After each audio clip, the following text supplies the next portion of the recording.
હું દિનેશ આજે તમને મારા જીવનમાં પર્યાવરણનું મહત્વ વિશે થોડી સ્પીચ આપીશ. જનજાગૃતિનો સંદેશો લઈ પ્રકૃતિ કાળ માનવીના રગેરગમાં વહેવડાવીએ. અમૂલ્ય દેન છે આ કુદરતની, એવી પ્રકૃતિનું આપણે સૌ રક્ષણ કરીએ. મારા જીવનમાં જ નહીં પરંતુ પૂરા માનવ સંપ્રદાયમાં પર્યાવરણનો ખૂબ જ મોટો ફાળો રહેલો છે. આપણી ભારતીય સંસ્કૃતિમાં તો પર્યાવરણને પ્રકૃતિ માતા પણ કહેવામાં આવે છે. એટલે તો કહેવાય છે કે જળ છે તો જીવન છે, વૃક્ષો જીવનનો આધાર છે.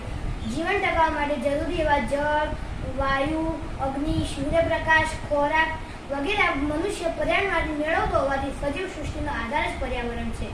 વિશાળ જગ વિસ્તારે નથી એક જ માનવી, પશુ પંખી અને વૃક્ષોની છે વનરાજી. મનુષ્ય જન્મે ને ત્યારથી તેનો નાતો પર્યાવરણ સાથે જોડાયેલો હોય છે. જન્મે ને ત્યારથી તેનો નાતો પર્યાવરણ સાથે જોડાયેલો છે.